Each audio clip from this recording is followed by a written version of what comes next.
নির্বাচন কমিশন ডিসেম্বরে জাতীয় নির্বাচনের টাইমলাইন অতিক্রম করতে চায় না বলে জানিয়েছেন প্রধান নির্বাচন commissioner CEC AMM Nasir Uddin.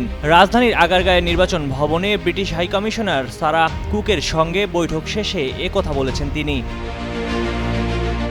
CEC বলেন, যাতে ডিসেম্বরে জাতীয় নির্বাচনের টাইমলাইন মিস না হয় সেই বিষয়ে মাথায় রেখেই প্রস্তুতি নেওয়া হচ্ছে। ডিসেম্বরে নির্বাচন করতে অক্টোবরে তফসিল দিতে হবে বলেও জানান তিনি। সিইসি আরও বলেন, ব্রিটিশ হাইকমিশনার নির্বাচনের প্রস্তুতি বিষয়ে জানতে চেয়েছিল। বর্তমান অবস্থা নিয়ে জানানো হয়েছে। ব্রিটিশ হাইকমিশনার নির্বাচন বিষয়ে সহায়তা করতে চেয়েছে বলেও জানান সিইসি।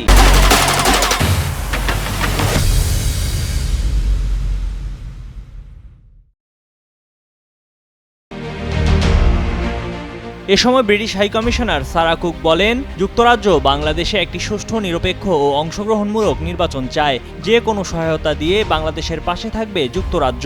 আসন্ন নির্বাচন বিষয়ে ফলপ্রসূ আলোচনা হয়েছে বলেও জানান তিনি। এদিকে নতুন রাজনৈতিক দলের নিবন্ধন দিতে বিজ্ঞপ্তি প্রকাশ করেছে নির্বাচন কমিশন। দল হিসেবে নিবন্ধন পেতে আগামী 20 এপ্রিল পর্যন্ত নির্বাচন কমিশনের কাছে আবেদন করা যাবে। নির্বাচন কমিশনের জ্যেষ্ঠ সচিব আখতার আহমেদ বলেন, নতুন রাজনৈতিক দল হিসেবে যারা নিবন্ধিত হতে চান তারা আগামী 20 এপ্রিল পর্যন্ত নির্ধারিত শর্ত পূরণ করে ইসির কাছে আবেদন করতে পারবেন। ইসি সে আবেদন পর্যালোচনা করবে এবং নিবন্ধনের জন্য পরবর্তী যে প্রক্রিয়া আছে তা সম্পন্ন করবে। রাজনৈতিক দলের নিবন্ধন সংক্রান্ত বিধিতে কোনো পরিবর্তন আনা হচ্ছে না বলেও জানিয়েছেন ইসি সচিব আখতার আহমেদ। ময়ূখ ইসলাম, কালের কণ্ঠ।